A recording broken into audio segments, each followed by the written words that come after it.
I went around to all the grocery stores. It's been a busy morning for Norma and Richard Temming.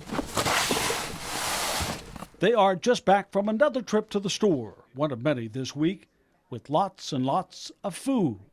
But this food is not for them. You see, Norma knows what it's like to be without food, to be hungry.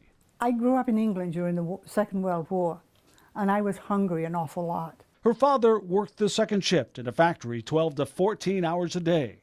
But low wages and strict rations made it hard for him to feed his 3 children. But he found a way each and every day to give them at least the bare necessities. A piece of bread and jam. If you had butter on it, you couldn't have jam.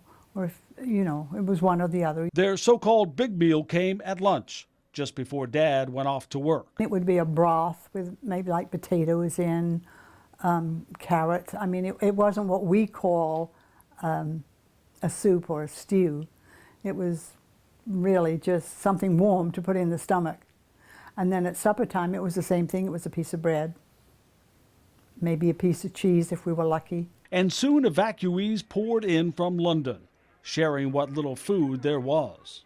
We had evacuees, a woman and her son lived with us for a while. They came from London when the bombing got really bad.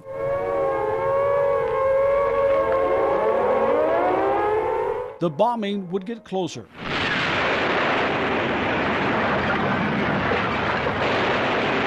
Destroying buildings all around her, taking the lives of some of her neighbors, and making the basics of life even harder to get.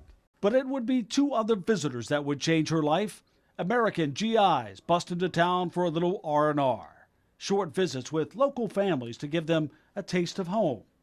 And they brought with them a taste that Norma had never had. They would, bring some Spam or powdered milk or whatever they could, or a can of peaches. Including their first taste of peanut butter that lured her curious sister out of bed. She snuck out of bed when everyone was in bed and got the jar of peanut butter, and we were there laying under the covers, scooping our fingers in and eating the peanut butter, and then we put the lid back on and put it back, hoping nobody would notice. The little things that meant so much, like Christmas and wartime and the simple gifts. When we hung our stocking up, we could have an apple and a few pieces of candy and a shiny penny. She grew into a young woman who appreciated everything her life had to offer, but became more and more determined not to be hungry again. Up until just a few years ago, I would hoard food.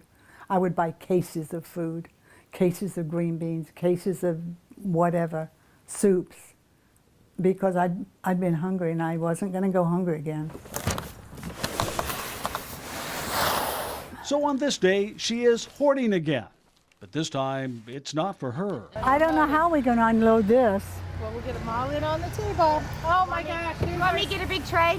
This to me is like paying it forward. Inspired by the 2 Americans who gave small gifts of food to her family, she is reaching out to Lola and Sandy, who started the Quad City Veterans Outreach Center in honor of their father, who fought and was injured in World War II. So every day I come in and I say, Dad, this day is for you. And my sister and I work here all the time, and we're very proud to be here.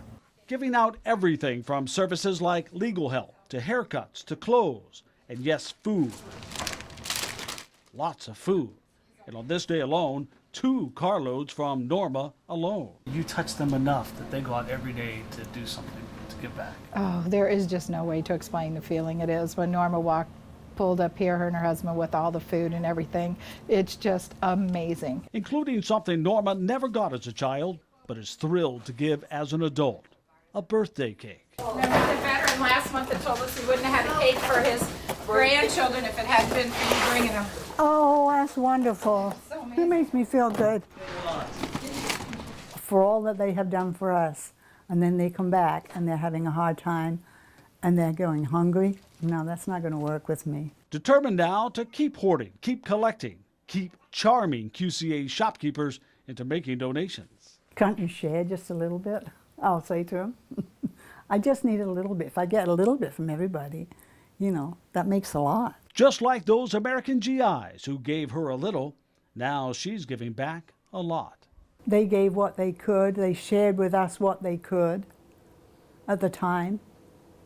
So it makes me feel good that maybe they don't feel hungry like I did.